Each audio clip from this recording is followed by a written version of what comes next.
Okay, so once you've found an image, there's still a few things to do. The first is you must make sure that the license is appropriate for your use, so check it. Then have a real good look to make sure that it isn't somehow hiding a commercial image. There's a lot of commercial sellers try to use other licenses to sucker you into using them, and then find that in the end, once you're using it, it is a commercial license. So then, does it look reliable? Do you have any suspicions or worries about the license? There's also people who are taking commercial images and then re-releasing them under a CC license. So do try and make sure that this isn't one of those. Do you need any model release forms? If you're worried, the next thing to do is to do a reverse image search and actually see where else the image has been used. Sometimes we can download images which for one reason or another we may be worried about their provenance. In this case, this image just looks so good that it could almost come from a commercial site. And so to check that, we can go to a reverse image search, such as TinEye. This will then allow us to choose the image, upload it to the site, and the site TinEye will then go and check and find where this image has been used. This shows all the places that it can find the image, and we can see by looking down these that it is available from the original Flickr site and a few other places, but certainly nowhere commercial. In another case, we're looking for a very generic looking image of a tank that was available on Flickr, and now we can see that this has been used in many places and is quite reassuring that it looks like a Creative Commons image. Certainly no commercial use for it.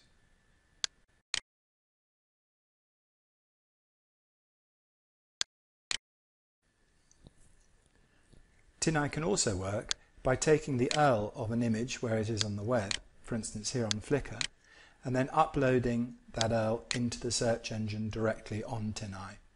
In this case, it will now look and find what images were on that page. We choose one of those and it'll go and search online. As it doesn't search within Flickr itself, it comes back with no results, so we can be quite sure it hasn't been used elsewhere.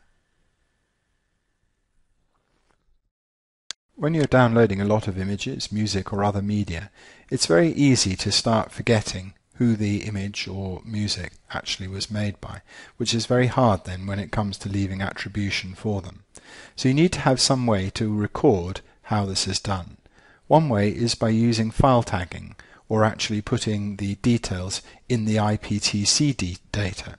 You could also keep a database, but let's have a look at using the IPTC fields. This image from Geograph is available under a Creative Commons license, and as such we can get it for free. However, we still have an obligation to provide a credit for the author. As we download more and more images, so it can become harder to remember where the images came from and who the author was. One way around this is to record the information of where it came from in the IPTC fields of the image metadata. There are a number of programs that do this. In this case we're using IrfanView, and you can see that we're able to find a field such as source, and use that to copy from the original URL and then paste it into the program source field. In that way, whenever we come back to this image, I'll always know where it came from. The program I'm using here is IrfanView, which is good for the PC. For the Mac, then XNView, it does the same job, and for any format, Adobe Bridge. Unless a work is out of copyright, or has been released by the owner into the public domain under a CC0 license, then we must give attribution to the work when we use it.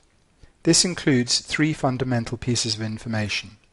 We must give the author or the owner's name, the license under which the image was released, and a URI linking back to the image resource so that this can be proven. We might also want to, if we know it, give the image name and a direct link to the license in the form of a URL. These are simply some examples of how the attribution could be written under a range of different licenses.